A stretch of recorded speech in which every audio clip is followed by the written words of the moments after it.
Hello there, this has been Forney, Benevolent Cytoquorum, and I found a thing called stars.chromeexperiments.com, and zooming in with the middle mouse button, here we have the local interstellar group, which looks pretty cool. It reminds me of a game called Sword of the Stars, which I can't play on this computer because my computer doesn't have a proper graphics card, but you can zoom in and see like where the relative locations of all the stars around us are. Like, even though Alpha Centauri and Proxima Centauri are the closest stars to us, they're sort of like off in their own little corner, so the Sun is the closest to them, with Barnard star being the second closest, and Sirius, whatnot like that. But, yeah.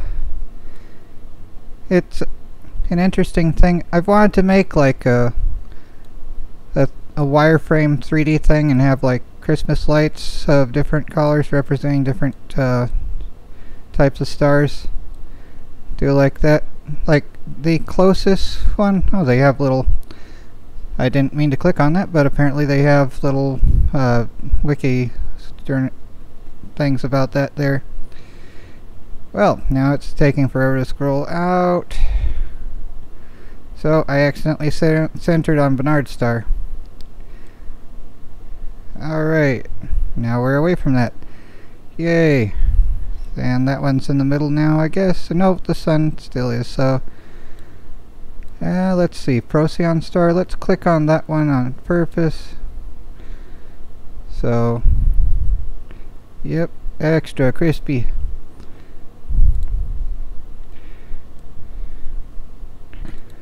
Oh, it's a neat little thing. There's other 3D star maps. My favorite is still the one in the game, Sword of the Stars, that I'd like to play again someday. But that'll probably be after I either get a real job and buy a computer, or if I can ever get my writing and YouTube channel off the ground. But yeah, I'm pretty sure I'm shadow banned because I'm a wrong thinker in the eyes of the current regimes that own everything. Yay. Up-de-doo. But either way, it's cool to see like how everything looks around us here. And even though like the fastest man-made ships possible as of like the 1960s, possible, not built, but planned in 1957 was the Orion space battleship, which could go up to like 3% the speed of the light with regular fission devices, but if you had a fusion drive, you could have it go up to about 5%, and if antimatter, 10% or something like that. But who knows? You know, the way I see it is, you know, if Adam and Eve hadn't failed the test and everyone lived indefinitely, there'd need to be more space for everyone to live, and there's practically infinite resources in the vast expanse of space. So, you know, it's wrong for innocent blood to be shed, so the only right solution to overpopulation is immigration into space. And there's tons of space, you just have to develop the technology to get out there.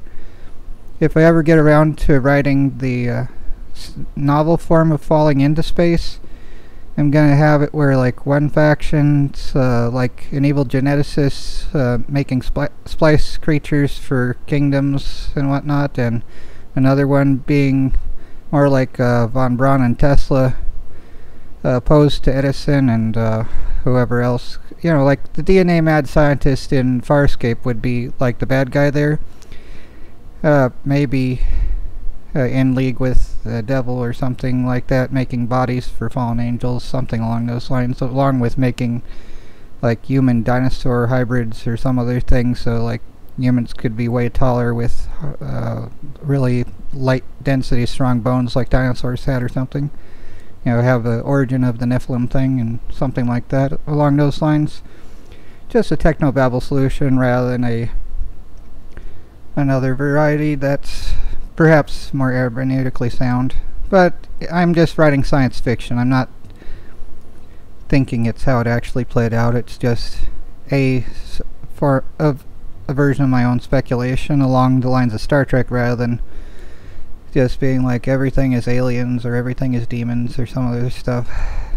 Because, you know, there's plenty of evil scientists among humans, like Mangala and the group that was in Japan that actually got pardoned because they liked the research data and all the other sort of stuff.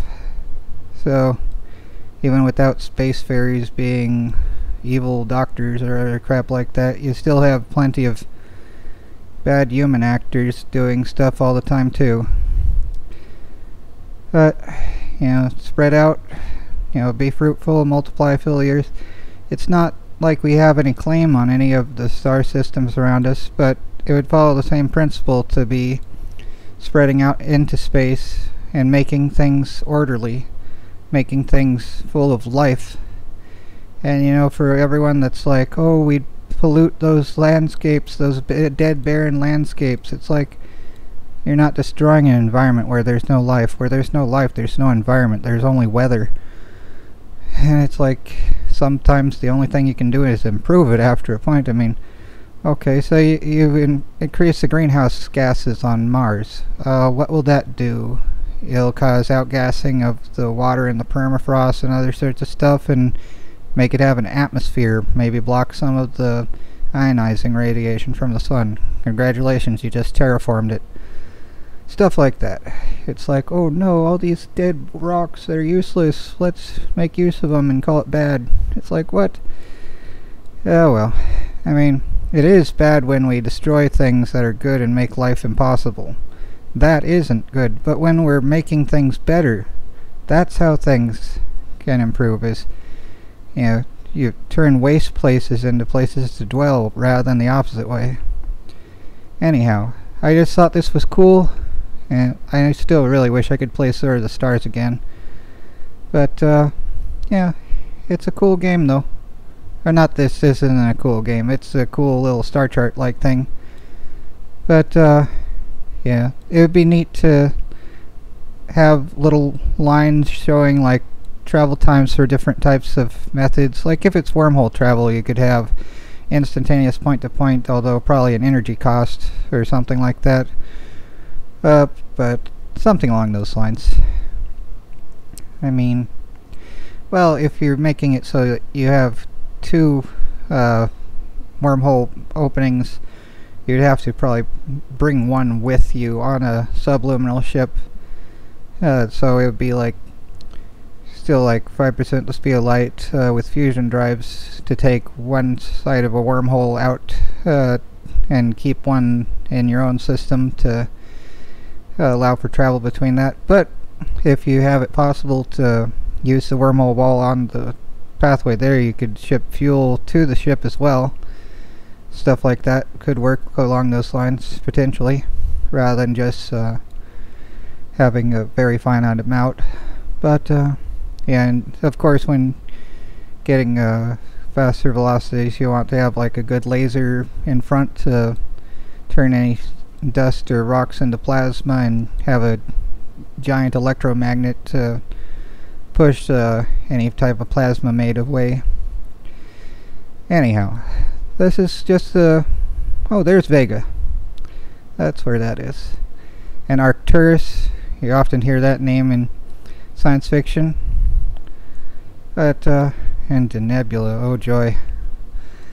But it's cool though, getting to see the relative placements of the star systems around us. Anyway, take care everyone, and try not to go crazy.